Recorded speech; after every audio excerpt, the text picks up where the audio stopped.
Hi, you guys. It is I, Becca Lori Hector, here with Being Becca Live. I'm going to stall for a few minutes to see if people come through.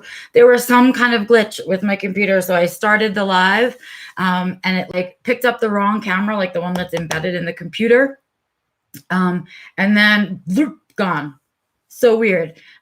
So I just hopped back on live. So unfortunately, it's not the link that I shared, but whatever, people will catch up or they won't, or whatever. Life is life. What can I do, right? On Being Back Alive, that's where we kind of struggle to I am having a day where I am having thoughts inside my head so fast that if I don't write them down, they're gone. And so I just had a thought and I was like, oh, I should write it down, but I can't. I'm talking to you guys. Anyway, so Being Back Alive. Hey, Stevie. So Being Back Alive is where we talk about the struggles of being an autistic adult alive right now and how we deal with it and kind of get through those kinds of things. So hopefully people will meander over here. They'll figure out that the stream is over here. If not, then they will catch up on the replay because I am ready to talk about something, right? So I know I've talked to you guys about how for the last, couple of weeks, I keep pushing off all of the, yay, hi, Joe. And so I keep, I keep pushing down and pushing forward all of the ideas that I have. So I've started a list now of ideas that I have for the live stream because I keep getting other ideas. And so rather than toss away perfectly good topics, I've just started a list. But every time I sit down to do it, there's a topic that comes that is so ripe to be talked about and so just on point with my life. Hey, Ross, that I decide to skip over some of those other topics. So once again, reframing your circumstances and body dysmorphia have been pushed to the side because I had an amazing opportunity yesterday. Hey, Morgan. I was on a panel, and so occasionally I get asked to do things for free or whatever, and the only things that I really say yes to that are for free are things that are having to do with school, right? So like if it's for a PTA presentation and they don't have the money, maybe I'll do that, right? But especially when a professor says, I want to include the autistic voice in the class that I'm teaching, right? For free, here you go, here's the autistic voice, right? So I had an opportunity to do that yesterday. So for Pepperdine University, there's a course, and oddly, I did not think that it was a good match for me, and then it ended up being amazing. So it's actually like going to be an info security course, like a master's level IT course that people are doing, but they want to include the other components of what make up life being in IT. So they decided to do this piece on diversity and inclusion. And you guys, do you know how juicy it is for me? I'm just going to tell you, I get goosebumps thinking about it. Do you know how juicy it is for me to get an email that says, I want to include you in this diversity and inclusion panel? What? Are you saying neurodiversity and disability are making it into the D&I conversation now? What? Yes, HR companies, please do, right? When we talk about diversity and inclusion, we're not just talking about race and gender, right? We are talking about disability and invisible disabilities, not just the ones that we can physically see, right? So I was so excited to be invited on this panel, a little half-hour panel for this Pepperdine course, but just what a cool opportunity to know that the conversation is spreading. Morning, Nancy. The conversation is sort of spreading out into more mainstream topics, right? So very exciting for me to be given this opportunity. Then I found out I was one of only 3 people asked to be on this panel. And I was super excited. And that made me feel really good. And it came from a podcast interview that I had done a couple months back. And so I was excited for the opportunity. You meet people, you never know what it's going to become. So here I sat, and it was only going to be a half an hour, and it's this little roundtable discussion, right? Right, Bill? It is advocacy paying off. And so I was like, all right, well, I'll make the time to do this. Even though I don't usually do things on a Monday, I will do this on a Monday for you because what a fucking opportunity. How could I not take that? That's like a win, right? So I was like, yes. Well, I got there yesterday, and what they were doing was pre-recording so that they can show it in the class. So like either have it available virtually for the students or whatever it is. But it's going to be mandatory watching for this one course. So they were pre-recording it. And so everything, is the sound right, blah, blah, blah, blah, all of that stuff. We did all that, and the two people that were on this panel with me, as well as the moderator, what an amazing conversation, right? They, the perspectives of the other two panelists were perspectives of people of color. And I'm not a person of color. I do have my own struggles in the workplace having to do with being a woman, which we all do. But then I also have the addition of neurodiversity on top. And then what I do, of course, when I'm not talking to you guys, is consulting with big companies that want to have their employees trained with the latest on neurodiversity. So really honored to meet these people that do that in other fields, right? And these two particular people were not consultants. They work in the field of IT. And so the conversation was really interesting. And the one that stuck with me, and why I tell you this whole story, is because we ended up having, it wasn't a very long conversation, but a piece of the conversation became about masking and unconscious bias, right?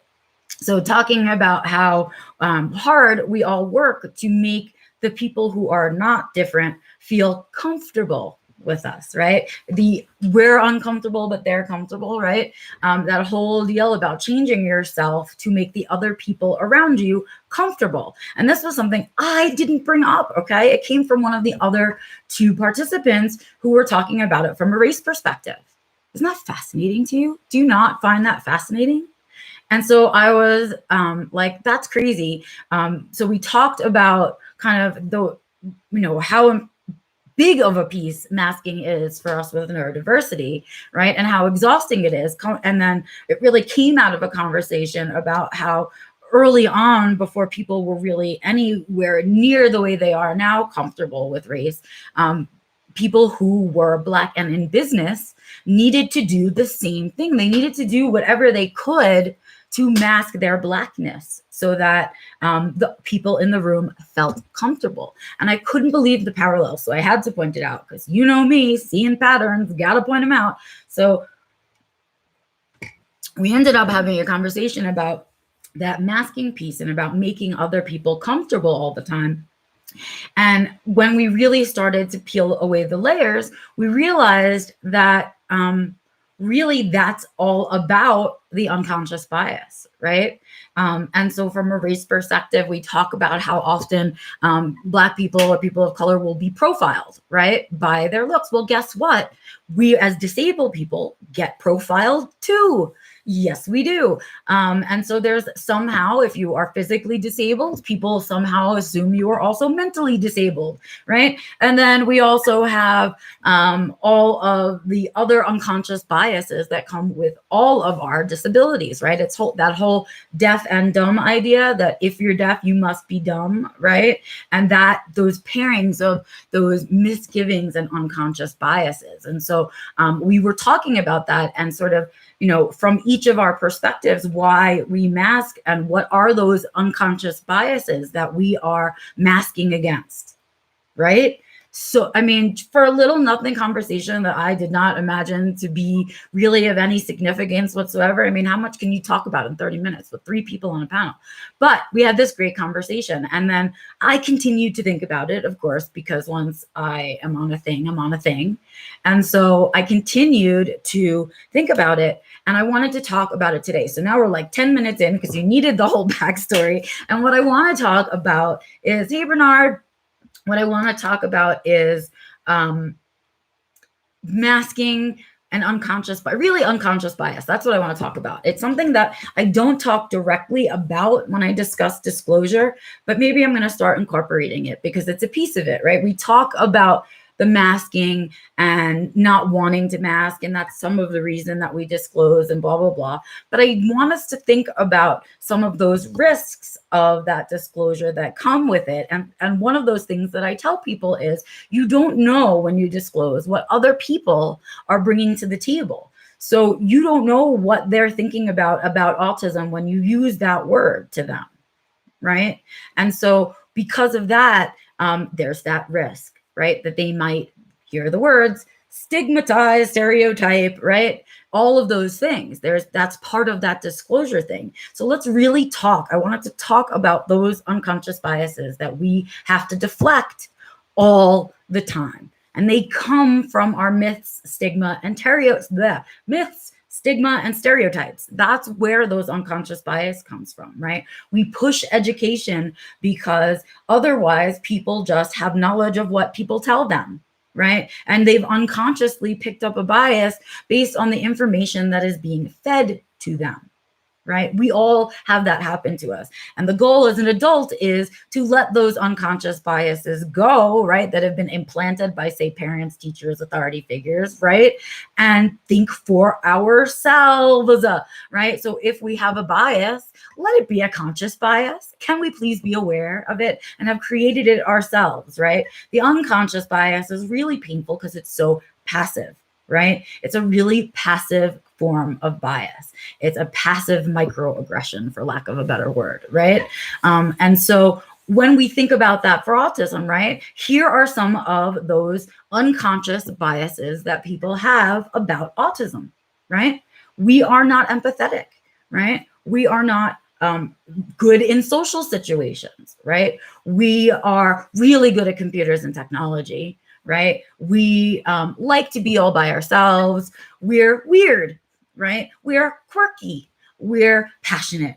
We yell. We can be aggressive. Ooh, how much do we think about that? Do people worry that we're aggressive in nature because they meet us, right? Those are the stigmas and stereotypes that become unconscious biases. So when I say the word autism to someone, they think in their head, autism, oh, right, those aggressive kids that shoot up schools. What?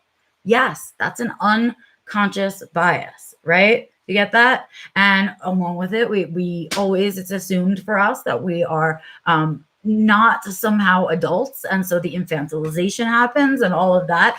That's unconscious bias at work. That's what that is. Do you get that? Right? And that comes from lack of education, lack of information, misinformation. Years of misinformation. And that's where it comes from, right? And so we know that in order to kind of fight that unconscious bias, the first thing we have to do is kind of prove ourselves to people, prove their unconscious bias wrong, and then we can get to whatever it is that we're there for, right? So there's always that extra step in there of needing to kind of step past their unconscious bias, prove to them that it is just a myth, stereotype, stigma, right? Before we can get to what it is that we're at. And thus is the conundrum with disclosure. Do I want to have to jump through those hoops of the unconscious bias before I get to do what it is that I'm here to do? Or do I not have the spoons to go through that unconscious bias cycle? And I just want to not disclose so I can get done what I need to get done here and move along, right? It's a new way for me of really looking at what masking comes from, what the source of masking is on the other side, right? So it's like, we know why we mask. We mask to make ourselves look less autistic. Why? Because other people have unconscious bias, right? And that's why we're doing that masking. And so as much as we want to be unmasked, until we're in a world where there is no unconscious bias about neurodiverse people, right? We're always going to have to mask or push through and do that extra work of getting past the unconscious bias, right? And then becoming a teacher. Wow. I can't believe I got that all out of my mouth in 14 minutes because I've been thinking about it, something heavy and hard, I got to tell you, since this conversation. Like maybe the way, and go with me on this one because this is a big leap. So it's kind of a leap that I might land in mud or not. But if we address masking and why masking is so dangerous and painful and harmful with people through the lens of unconscious bias, which are two words when put together, people go red flag, right? Unconscious bias, right? So what if we addressed masking through unconscious bias as a way for people to understand the extra work that we're doing? And to maybe make us not need to do it so much. Maybe that's the wording people need. Maybe it needs to be a little bit more harsh, right? So that's where I'm at with it. I can't wait to hear what you guys have to think about it. I know this is one of my crazy philosophical tangents that I go on when I haven't really processed the thought all the way through, but I like getting you kind of into my world. Okay, so Joe's not understanding, so I'm going to try one more time and see if I can explain it. So when we talk about masking to people all the time, we're usually talking about it as in, this is what we have to do to hide our autism. Well, what if we talked about it and said, right, we mask because of your unconscious bias? When I say it that way, it makes me feel like I'm making a more powerful point. Does that make sense? Did I get you, Joe? Okay, good. So that's the idea. Good. So I got Joe. So maybe you guys got it too when I've repeated it that way. So we're, instead of placing masking in this way where it's the autistic that is hiding their autism as though it needs to be hid, let's place the blame where it belongs and say, no, I have to mask because of your unconscious bias. Get it? I do all this extra work because of your unconscious bias. I don't know. I like it. I like the way it works. There's probably going to be a piece in here for me, I think, because what an interesting topic to kind of share out in the world, right? Like, let's stop taking ownership of all the shit that we have to do and all the trauma that we go through. We want people to meet us halfway, so let's give them half the blame. Do you know what I mean? Ooh, or conscious. Yes, Joe. You're right, because sometimes it's the conscious bias. They are well aware that they're biased. And I want to bring this up in a way that it makes sense to you. So the story that I told during the panel is really important to me because it makes the unconscious bias clear.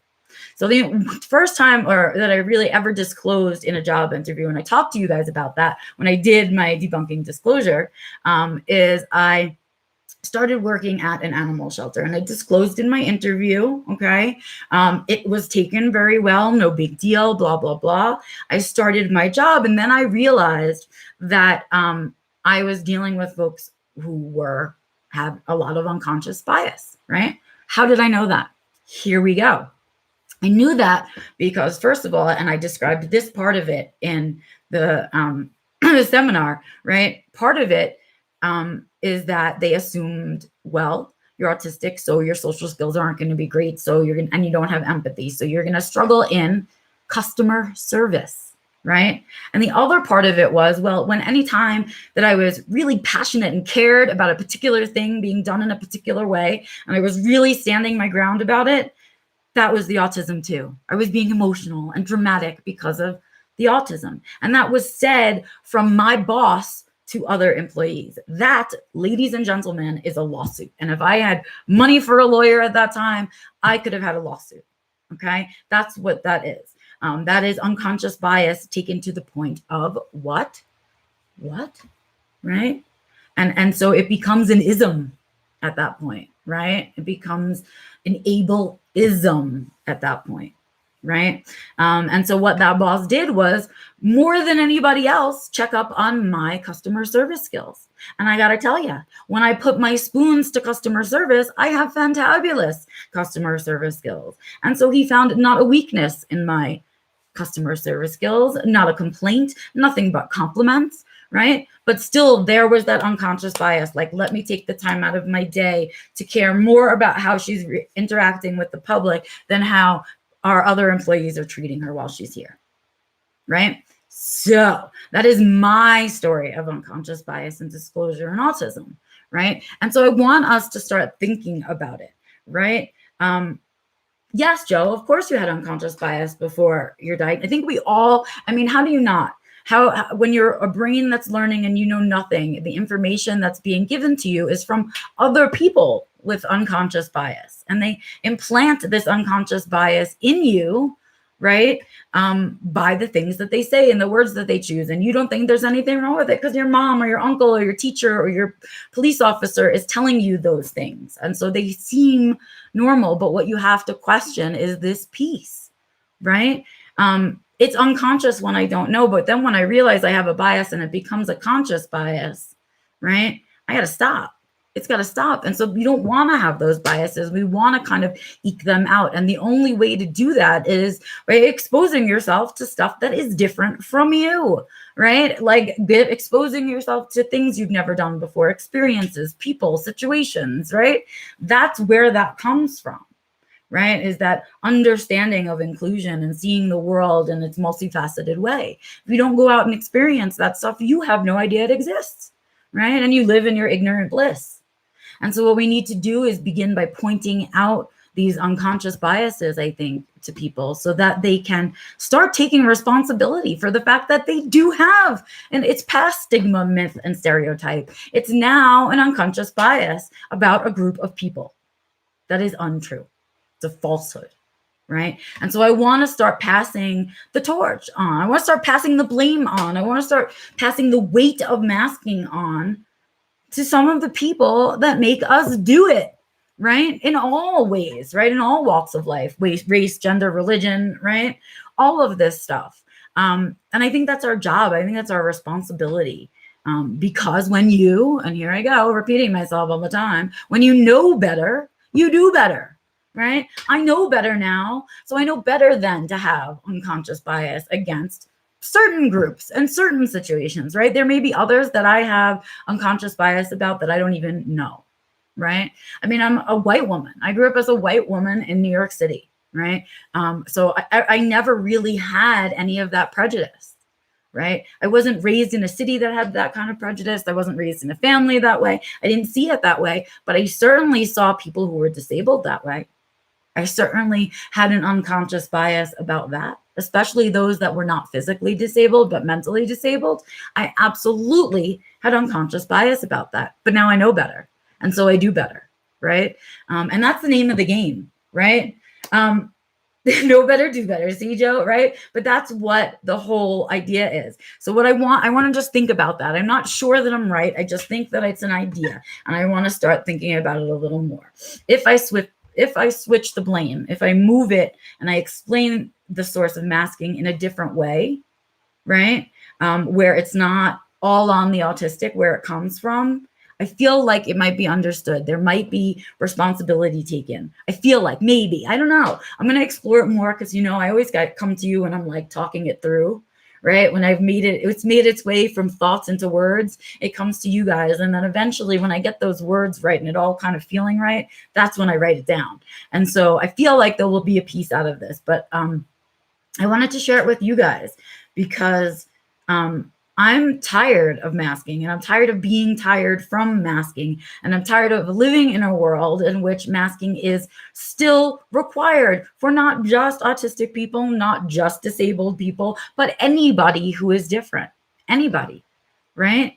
And so I want to pass it on, right? Like I had to do all this work, yes, because I'm different, but more so because you are unaccepting of my difference. Right? Like if my difference was cool, I wouldn't have to cover it up. If you guys were cool and comfortable, right? If the world was cool and comfortable with difference, I wouldn't have to work so hard at covering it up.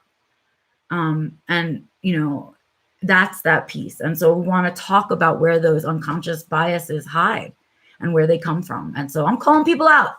I'm going to call out the unconscious bias against neurodivergent people, as well as folks that are just different in general. I think we need to place that where it belongs, right? Masking is a coping mechanism that is a response to unconscious bias. I think that's how it sounds to me. That feels true to me. Yes, it feels truer to me to say that masking is a coping mechanism that I developed due to the trauma of people's unconscious bias.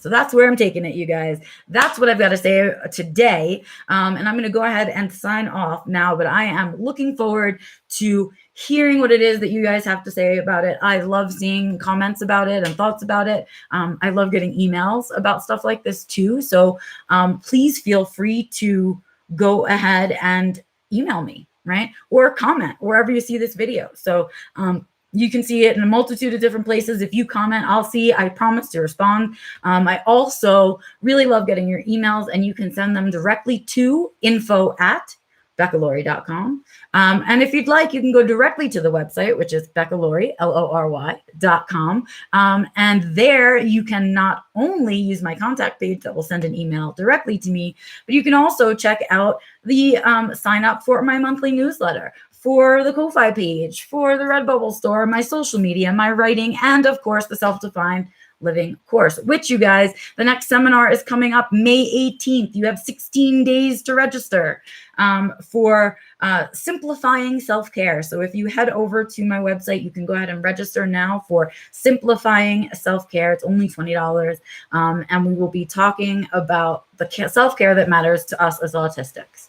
And so that's going to be that seminar coming up in May. Don't know what I'm going to do for June yet. And then also keep your guys' eyes open, you guys, because I'm playing around with either starting the course again in June, or maybe skipping the summer and starting like August, September, October. So I'm in a thing about it, because I'm trying to decide if I need the rest, if I need to give a break for people to kind of want it more, that kind of thing. But up in the air, thinking about all that. So until all of that gets settled, and while you are kind of digesting everything I talked about today, please feel free to give me a thumbs up or thumbs down if you thought the content was interesting. And of course, I always appreciate your subscriptions as well as your shares, because getting it out there to other people means we can make a bigger conversation.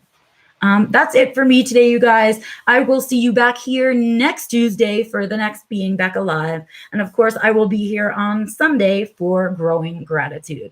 So you guys have an amazing rest of your day. Of course, seek joy, share joy, create joy, all of the joys, and do as much of that as you can each day, because it's really important that we create our own happiness. Have an amazing one, you guys. I will see you next time. Bye.